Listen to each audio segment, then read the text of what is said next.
बिस्मिल्लाहिर्रहमानिर्रहीम। हमारा आज का जो नेक्स्ट टॉपिक है बच्चों, वो है चैप्टर नंबर 11 का एक इंटरेस्टिंग टॉपिक जिसका नाम है isothermal process and adiabatic process. बच्चों इनका बेसिक कॉन्सेप्ट समझने के लिए आप लोगों ने बड़े अच्छे तरीके से ध्यान से व्हाइट बोर्ड पे बच्चों गौर से चीजें सुननी है। ऐसा प्रोसेस डेफिनेशन बच्चों, सबसे पहले chapter number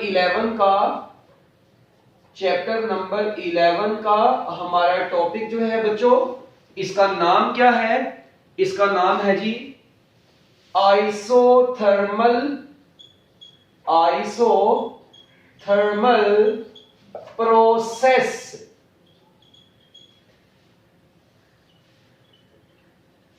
isothermal process the process बच्चों, इसकी पहले डेफिनेशन आप लोग लिख लें। The process in which temperature of the system remains constant is called isothermal process. सबसे पहले इसकी बच्चों आप लोग लिखें definition. The process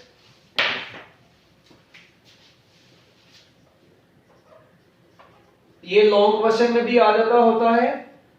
the process in which temperature of the system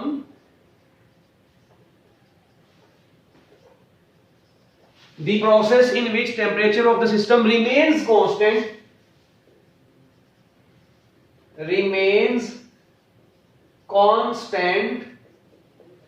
is called isothermal process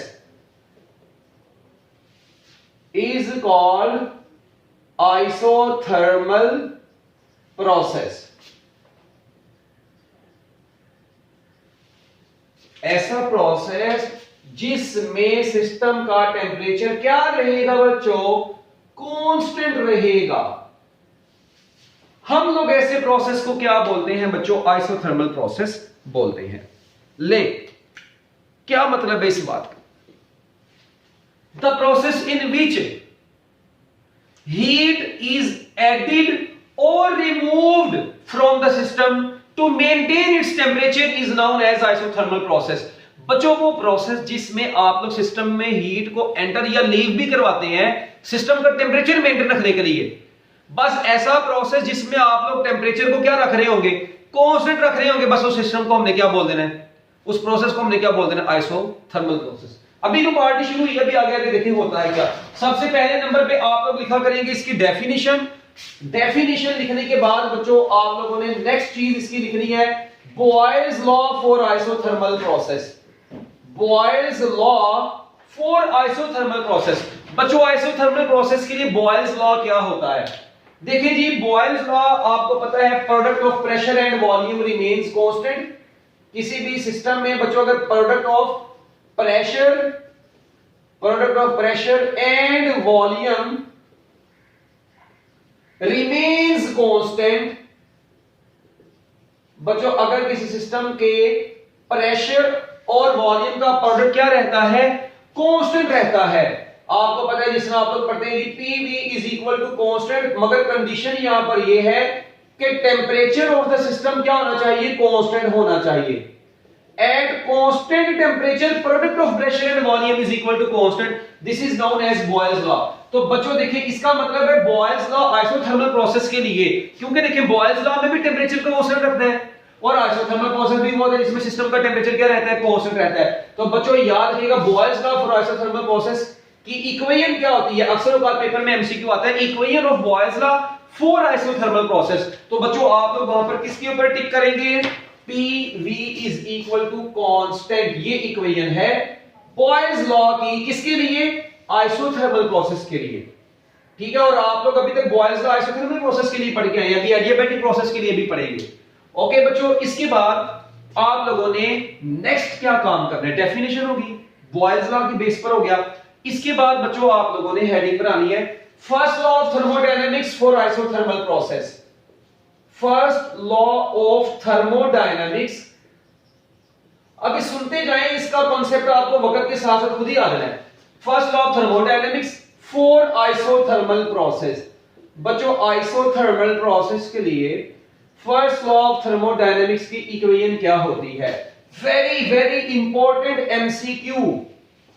अब मुझे ये बताएं, आपको पता है बच्चों फर्स्ट लॉ ऑफ थर्मोडायनेमिक्स की इक्वेशन थी Q is equal to delta U plus W। जैसा कि हम लोग ये जानते हैं Q is equal to delta U plus W in isothermal process. अब आपको पता है बच्चों जो आइसोथर्मल प्रोसेस होता है, इस आइसोथर्मल प्रोसेस में सिस्टम का टेम्परेचर क्योंकि कांस्टेंट रहता है, टेम्परेचर कांस्टेंट होने की वजह से उसकी इंटरनल एनर्जी, सिस्टम की इंटरनल एनर्जी भी क्या रहती है? कांस्टेंट रहती है। और बच्चों मुझे बताओ अगर इंटरनल एनर्जी कांस्टेंट होगी तो change in internal energy final minus initial दोनों सेम है, कट जाएगी, तो change in internal energy zero आ गई। इसको नाम देकर आए इक्वेशन नंबर ए का। और ये जो चेंज इन इंटरनल एनर्जी आई है इसको पुट कर दे किसमें? इक्वेशन नंबर ए में। जैसे ही आप लोग पुट कर देंगे तो बच्चों मुझे ये बताओ आपके पास Q is equal to W ना आ गया। अच्छा इसकी जगह पर ना कई बुक्स में डेल्टा Q भी लगा हुआ है, तो बच्चों इससे आपने कंफ्यूज हुए delta Q is equal W कर दें, कोई मसले वाली बात नहीं है।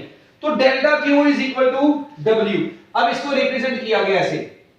तो बच्चों ये बहुत ही इंपॉर्टेंट एमसीक्यू है कि first law of thermodynamics for isothermal process. तो आइसोथर्मल प्रोसेस में क्योंकि ये कंडीशन आती है जिसकी वजह से change in internal energy zero होती है और अप्लाइड हीट टोटल किस में कन्वर्ट होती है? वर्क में कन्वर्ट होती है। ठीक है, जल्दी जल्दी बच्चों इसको करें। इसका मतलब अगर मैं आपसे एमसीक्यू पूछूं in which process internal energy remains constant, क्या आंसर होगा? Isothermal process. The process in which temperature of the system remains constant, isothermal process. The process in which Boyle's law is PV is equal to constant, isothermal process. The process in which delta Q is equal to W, added heat is converted into work done totally, then we can say that this process is isothermal process. जल्दी जल्दी शाबाश, इसको note करते हैं साथ साथ minute लगा के, अभी तो पार्टी शुरू हुई है। जल्दी जल्दी बच्चों नोट करें इसको।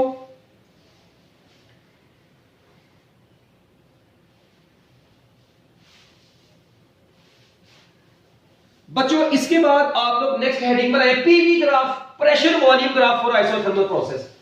नेक्स्ट आपकी हेडिंग होगी प्रेशर वॉल्यूम यानी PV graph for isothermal process. बच्चों आइसोथर्मल प्रोसेस के लिए पीवी ग्राफ कैसा होगा? PV graph for isothermal process. हाँ जी बच्चों पीवी ग्राफ इसका कुछ ऐसा होगा। ये देखो बच्चा, ये देखो प्यारे प्यारे बच्चों, ये देखो यहां पर प्रेशर है। आपको पता है प्रेशर और वॉल्यूम के दरमियान में इनवर्स रिलेशन होता है, और इनवर्स रिलेशन होने की वजह से आपको पता है इनका ग्राफ इस तरह का बनता है। और हम लोग बच्चों इसको बोलते हैं, इसका नाम होता है फिजिक्स की मार्केट में या केमिस्ट्री में भी आप लोग इसको पढ़ते हैं आइसोथर्म। आइसोथर्म, ठीक है जी। तो प्रेशर क्योंकि देखें, ये देखें हो क्या रहा है, प्रेशर के कम होने से वॉल्यूम बढ़ता जा रहा है, या ऐसे करें वॉल्यूम के कम होने से प्रेशर बढ़ता जा रहा है।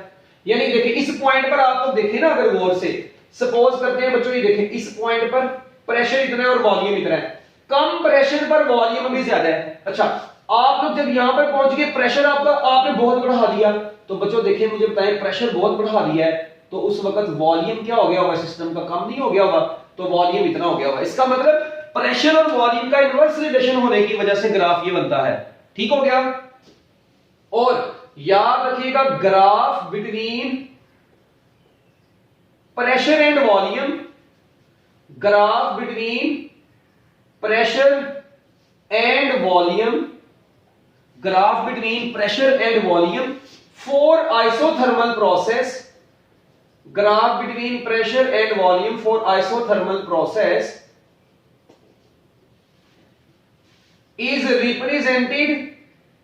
is represented by a curve known as, और बच्चों उस कर्व को हम लोग क्या बोलते हैं?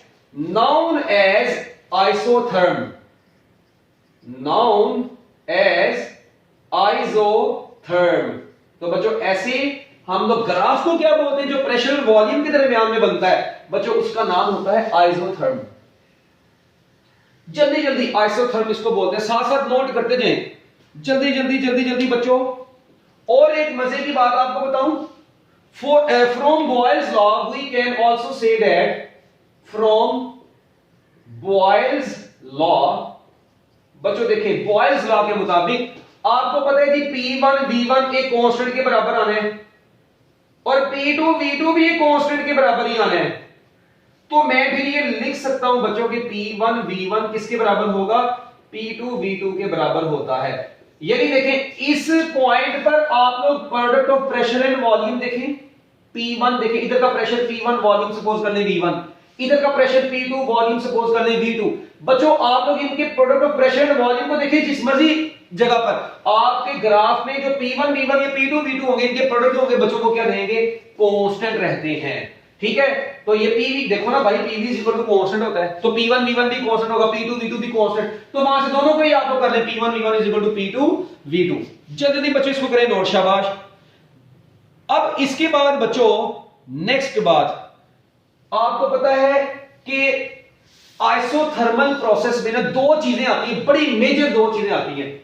एक टर्म होती है बच्चों आइसोथर्मल, लिखना बड़ी काम की बात चर्सी लोगों, आइसोथर्मल एक्सपेंशन, एक होती है प्यारे बच्चों आइसोथर्मल एक्सपेंशन, और एक होती है बच्चों आइसोथर्मल कंप्रेशन। ये लो बड़ी ही इंपॉर्टेंट बातें, इनका कॉन्सेप्ट अब आप लोगों ने बड़े गौर से सीखना है, नोट करें शाबाश। जल्दी जल्दी पूरा अभी आप लोगों का isothermal process A to Z इंशाल्लाह बंबू तरीके से होगा। ठीक है, ये देखिए अब आइसोथर्मल प्रोसेस में आइसोथर्मल एक्सपेंशन और आइसोथर्मल कंप्रेशन का क्या चक्कर है, ये हम लोग अब देखने जा रहे हैं। सुनना बच्चों, आप लोगों के पास सपोज करते हैं ये एक ब्यूटीफुल सा कंटेनर है, ठीक है, ये आपके पास एक कंटेनर है, आप लोगों ने इस कंटेनर में यहां पर बच्चों इधर ये लगाया हुआ है एक पिस्टन। जिस बच्चे ने अपने ये कॉन्सेप्ट क्लियर कर लिए उसकी जिंदगी में सुकून हो जाएगा, क्योंकि आगे जाके ये चीज बहुत उसके लिए हेल्पफुल साबित होने वाली है। अगले टॉपिक्स में अभी हमने कार्नट इंजन पढ़ना है ना, डीजल इंजन जो उसमें वो वहां पर ये बहुत यूज होना है। बच्चों ये आपने इसके अंदर इस वक्त गैस फिल कर दी है, ठीक है, ऐसे chillmahol.com में बच्चों इसके अंदर आप लोगों ने गैस फिल अप की हुई है। Okay nice. अच्छा अब मुझे ये बताओ, एक बच्चा आया, उसने क्या काम किया, एक्सपेंशन का वर्ड मैंने बोला है, मैंने बच्चों लफ्ज बोला एक्सपेंशन का, उसने इस पिस्टन चरसी को ऊपर को मूव करवा दिया, पिस्टन को बाहर को खींचा, ऐसे ऊपर को लेकर गया। बच्चों जैसे ये पिस्टन को ऊपर लेके जाएगा, गैस के मॉलिक्यूल अंदर ऐसे से पागल टकरे मारेंगे, आजाद हो जाएंगे। क्या होंगे, आजाद होंगे। जब ये आजाद होंगे इनके दरमियान में कोलिजन थोड़ी सी पहले से माठी हो जाएगी, कोलिजन कम होगी तो बच्चों इनकी काइनेटिक एनर्जी भी कम हो जाएगी, काइनेटिक एनर्जी कम होगी यानी एवरेज ट्रांसलेशनल काइनेटिक एनर्जी कम होगी, सिस्टम का टेम्परेचर कम हो जाएगा, सिस्टम का टेम्परेचर कम हो जाएगा, इंटरनल एनर्जी डिक्रीज कर जाएगी। जबकि हमारे प्रोसेस का नाम था the process in which temperature या इंटरनल एनर्जी रिमेन्स कांस्टेंट। वो भाई इसमें तो टेम्परेचर कांस्टेंट ही नहीं रहा पिस्टन को ऊपर को मूव करवाने से। इसका मतलब हमें सिस्टम को क्या करना पड़ेगा बच्चों, हमें सिस्टम को एक तो पहला पिस्टन को आपने ऊपर या नीचे लेके जाना है, तो पहली बात स्लोली लेकर जाना है, स्लो एक्सपेंशन इज रिक्वायर्ड। पहला कॉन्सेप्ट आपका बच्चों ये होना चाहिए कि स्लोली एक्सपेंड करवाएं इसको ज्यादा तेजी से ऊपर को मूव ना करवाएं, क्योंकि आपको पता है हीट जो होती है एक जगह से दूसरी जगह पहुंचने में कुछ टाइम लेती है। एक तो आप इसको स्लोली ऊपर को लेकर जाएंगे, दूसरा हीट टाइम कैसे लेती है बच्चों। बेशक इसको स्लोली ऊपर लेके जाओ, सिस्टम का टेम्परेचर तो चेंज हो रहा है ना, इसका मतलब आइसो बोले तो सेम, थर्म बोले तो टेम्परेचर, ये सेम टेम्परेचर तो इसका रहा ही नहीं, तो इसका मतलब मुझे कुछ ना कुछ करना पड़ेगा। तो बच्चों सुनना इधर मैं क्या करने जा रहा हूं, मैं इसके नीचे बच्चों एक हॉट रेजरवायर लगाने जा रहा हूं, जिसको हम लोग नाम देते हैं HTR का, हॉट टेम्परेचर रेजरवायर। इसको सोर्स बोला जाता है, इसको क्या बोला जाता है, सोर्स बोला जाता है, हॉट टेम्परेचर रेजरवायर। बच्चों सिस्टम का टेम्परेचर डिक्रीज हुआ डिक्रीज, जब आपने इसको ऊपर को मूव करवाया, बच्चों बेशक आप स्लोली इसको मूव करवा रहे हैं, सिस्टम का टेम्परेचर क्या हो रहा था? डिक्रीज हो रहा था। सिस्टम का टेम्परेचर डिक्रीज हो रहा है, इंटरनल एनर्जी भी डिक्रीज हो रही थी। ये तो टेम्परेचर भी डिक्रीज होता है, इंटरनल एनर्जी भी डिक्रीज हो रही थी। तो इसको मेंटेन रखने के लिए हमने क्या काम किया? To maintain internal energy and temperature constant. बच्चों इंटरनल एनर्जी और टेम्परेचर को कांस्टेंट रखने के लिए हम लोगों ने यहां पर ये HTR से इस सिस्टम को हीट देना शुरू कर दी। क्या इस सिस्टम में हीट एंटर हुई? कोई मसला नहीं है, इस सिस्टम में हीट एंटर हुई और इसकी इंटरनल एनर्जी को क्या कर दिया? कांस्टेंट कर दिया। देखिए सपोज करें इसका शुरू में टेम्परेचर 10 केल्विन था, आप लोग इसको ऊपर को लेके गए, टेम्परेचर डिक्रीज किया, सपोज करें वो 8 केल्विन हो गया, 2 केल्विन। तो बच्चों HTR से उतनी हीट प्रोवाइड करवा के दोबारा वो इसका टेम्परेचर क्या कर देगी? मेंटेन कर देगी, कांस्टेंट रखेगी। तो आप लोग अब इसको स्लोली ऊपर को लेके जाते जाएं और इधर से हीट ने इसमें जाना है तो कुछ ना कुछ टाइम भी तो लेना है।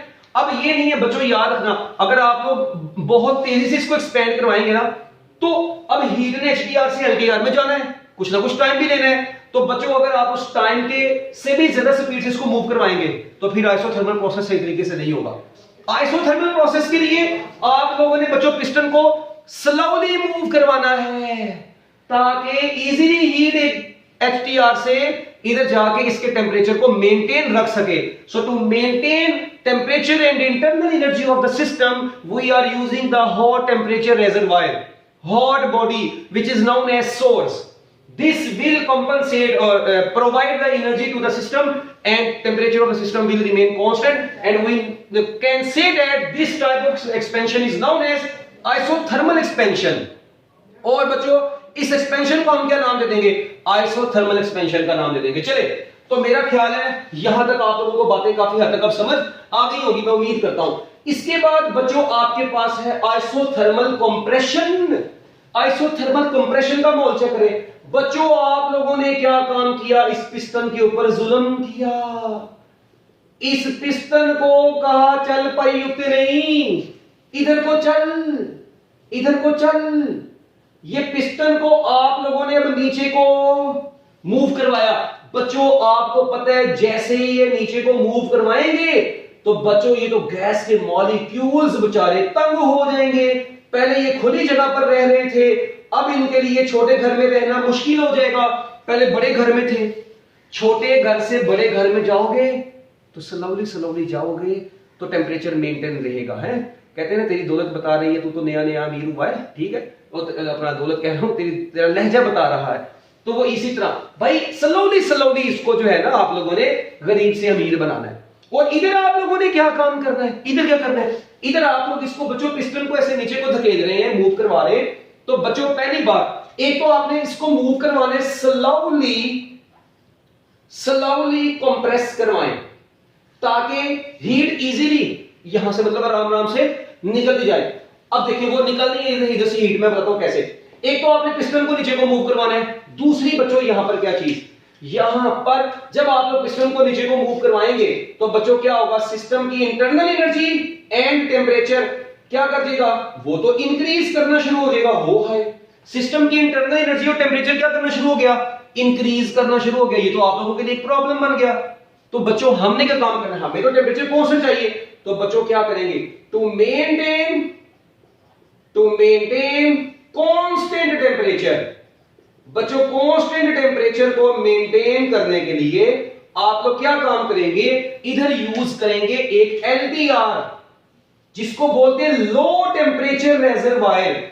जिसको क्या बोलते हैं बच्चों? Low temperature reservoir. Cold body जिसको बोलते हैं सिंक एब्जॉर्बर, जो एब्जॉर्ब करेगा हीट को, इसको सिंक भी बोलते हैं। तो बच्चों ये क्या काम करेगा? इस सिस्टम में जितनी हीट एक्स्ट्रा होगी ये आहिस्ता आहिस्ता इस सिस्टम में से हीट को निकाल लेगा और सिस्टम के टेम्परेचर को बरकरार रखेगा। यानी यहां पर ये उसके टेम्परेचर को बरकरार रखने के लिए आपने इधर क्या काम किया? एक तो स्लोली एक्सपेंड करवाया और दूसरा सिस्टम में हीट को एंटर करवाया और टेम्परेचर को कांस्टेंट रखा। जबकि इधर आपने क्या काम किया? इधर उसको आपने स्लोली कंप्रेस तो किया मगर सिस्टम में से हीट क्या करवाई? लीव करवाई। सिस्टम के टेम्परेचर को क्या रखने के लिए? कांस्टेंट रखने के लिए हीट को लीव करवाया। So the process in which heat enters or leaves the system, the process in which heat enters or leaves the system to maintain the temperature of the system constant is known as isothermal process.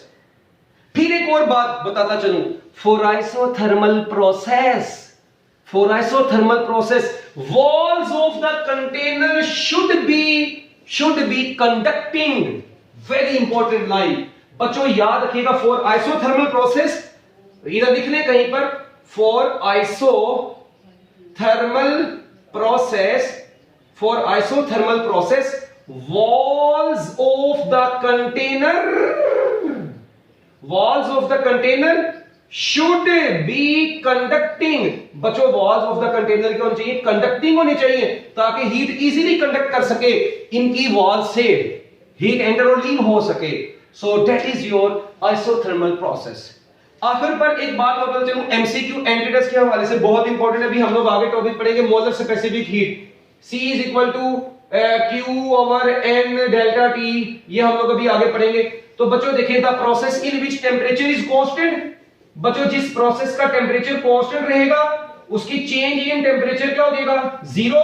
तो यहां पर जब आप लोग 0 put करेंगे तो आपको पता है C = Q/N 0 something over 0 infinity. तो molar specific heat for isothermal process is infinite. ये भी आगे पढ़ेंगे, भी इसको बस वैसे ही नोट कर लें, और जिन्होंने पहले पढ़ा था वो देख लें. Molar specific heat for isothermal process is infinite. The process in which molar specific heat of the system is infinite is known as isothermal process.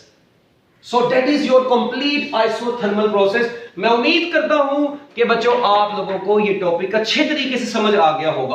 अब आप लोग अपनी एफएससी किताबों से पढ़े, आप लोगों को सर जी तो टॉपिक ही बहुत आसान है. हाँ, इसकी प्रैक्टिकल एप्लीकेशंस हमने भी आगे इंजन में पढ़नी है, उसमें मैं आपको पढ़ाऊंगा इसकी प्रैक्टिकल एप्लीकेशन. तो बच्चों अगर आप लोगों ने लेक्चर इसको अच्छे तरीके से सुन लिया है, अगर आपको कोई वीडियो वगैरह अच्छी लगती है उसको आप लोग अच्छी तरीके से लाइक भी कर दिया करें, अपने फ्रेंड्स वगैरह के साथ लाजमी शेयर किया करें. इल्म बांटने से बढ़ता है, कम नहीं होता. ठीक है, तो हम भी आप लोगों के लिए हर वक्त हाजिर हैं. ठीक है, आपको कोई भी क्वेश्चन हो किसी भी किस्म का, आप लोग कमेंट में इजी मेरे से पूछ सकते हैं. कोई टॉपिक चाहिए हो आपको, वो भी आप मेरे से राब्ता कर सकते हैं. ठीक है बच्चों, तो best of luck, Allah Hafiz.